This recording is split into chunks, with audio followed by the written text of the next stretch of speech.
Il n'y a donc maintenant aucune condamnation pour ceux qui sont en Jésus-Christ. En effet, la loi de l'esprit de vie en Jésus-Christ m'a affranchi de la loi du péché et de la mort. Car chose impossible à la loi, parce que la chair la rendait sans force, Dieu a condamné le péché dans la chair en envoyant à cause du péché son propre Fils dans une chair semblable à celle du péché, et cela afin que la justice de la loi soit accomplie en nous, qui marchons non selon la chair mais selon l'esprit.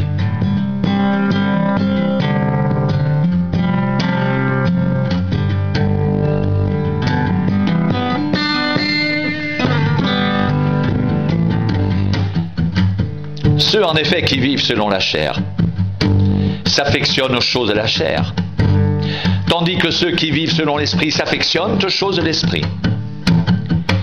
Et l'affection de la chair c'est la mort, tandis que l'affection de l'esprit c'est la vie et la paix.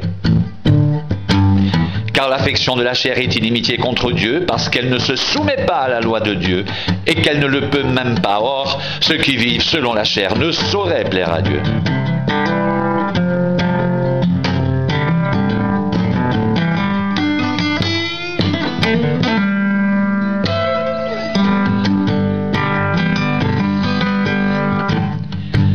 Pour vous, vous ne vivez pas selon la chair, mais selon l'esprit.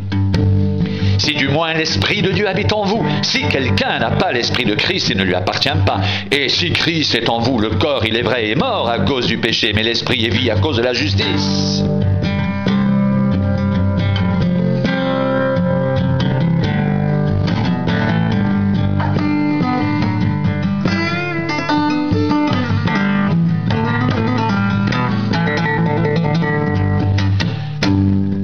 Et si l'esprit de celui qui a ressuscité Jésus d'entre les morts habite en vous, celui qui a ressuscité Christ d'entre les morts rendra aussi la vie à vos corps mortels par son esprit qui habite en vous.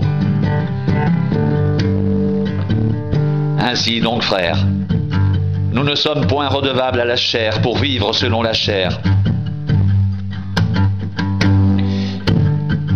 Si vous vivez selon la chair, vous mourrez. Mais si par l'esprit vous faites mourir les actions du corps, vous vivrez.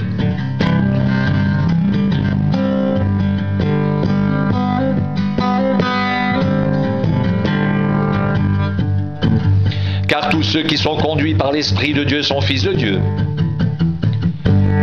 Et vous n'avez pas reçu un esprit de servitude pour être encore dans la crainte, mais vous avez reçu un esprit d'adoption par lequel nous crions « Abba, Père !» L'Esprit lui-même rend témoignage à notre esprit que nous sommes enfants de Dieu. Or, si nous sommes enfants, nous sommes aussi héritiers, héritiers de Dieu et co-héritiers de Christ, si toutefois nous souffrons avec lui afin d'être glorifiés avec lui.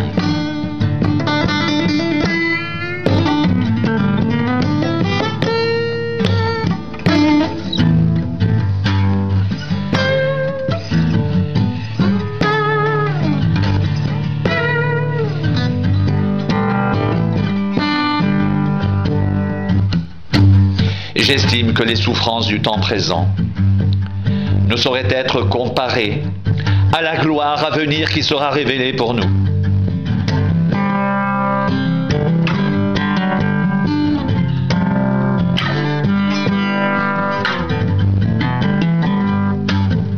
Aussi, la création attend-elle avec un ardent désir la révélation des fils de Dieu. Car la création a été soumise à la vanité, non de son propre gré, mais à cause de celui qui l'y a soumise, avec l'espérance qu'elle aussi sera affranchie de la servitude, de la corruption, pour avoir part à la liberté de la gloire des enfants de Dieu.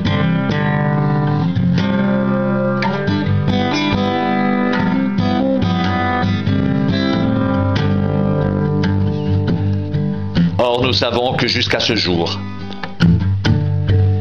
la création tout entière soupire et souffre les douleurs de l'enfantement. Et ce n'est pas elle seulement, mais nous aussi, qui avons les prémices de l'Esprit, nous soupirons en nous-mêmes en attendant l'adoption, la rédemption de notre corps.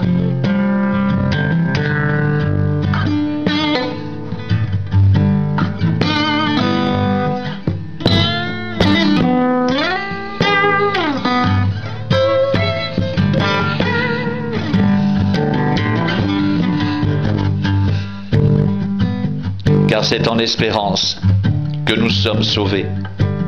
Or, l'espérance qu'on voit n'est plus espérance. Ce qu'on voit, peut-on l'espérer encore?